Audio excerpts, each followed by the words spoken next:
राम को यह कथा यानी कुछ बताया भी नहीं और मन में सोचने लगी कि भगवान श्री राम मुझे क्या कहेंगे।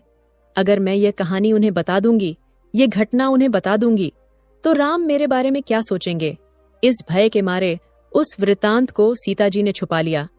तो फिर राम ने जब पंच तीर्थ करने के बाद अर्थात उस नाम के तीर्थ में स्नान करने के पश्चात प्रेतशिला, जो आज भी बिहार में जहां पर हम पिंड दान करने के लिए जाते हैं, उस स्थान पर जिसको आज के समय पर गया बोलते हैं, उस गया में प्रेतशिला होता है और प्रेतशिला पर भगवान श्री राम आकर पिंड दान दिया।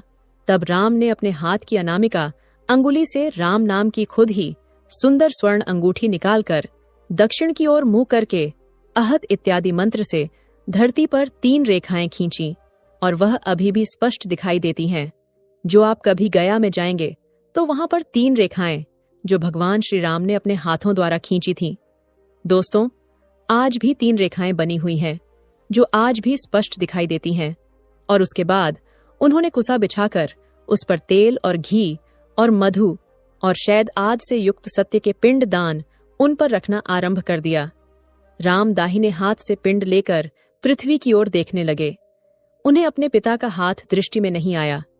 तब उनके साथ आश्चर्य वर्णित होकर जो साथ में लोग गए हुए थे, अर्षि मुनि राम से बोले, यहां सब पितरों के दाहिने हाथ निकल आते हैं, आपके पिता का हाथ क्यों नहीं निकल आया?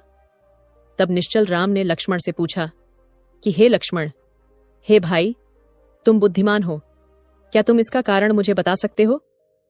लक्ष्मण जी ने कहा, हाँ भाई, जब हम लोगों ने गोदावरी की यात्रा की थी तब तो इन बुद्धिफल के आटे से पिंड दान देते समय अपने पिता का हाथ दृष्टि में आया था, परंतु वह यहां नहीं आया।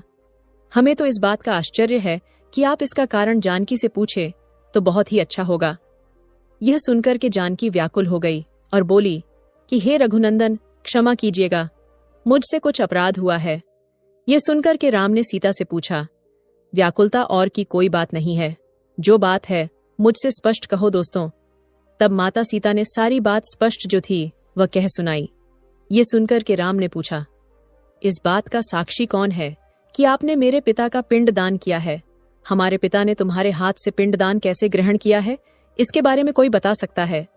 तब सीता जी ने कहा कि हाँ, आमिर का बीज यानी जो आम का पेड़ है वह बता सकता है।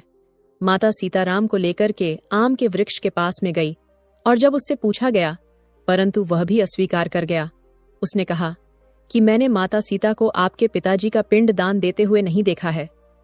उसने जब अस्वीकार कर दिया, इस पर सीता जी क्रोधित हुई और उन्होंने उसे श्राप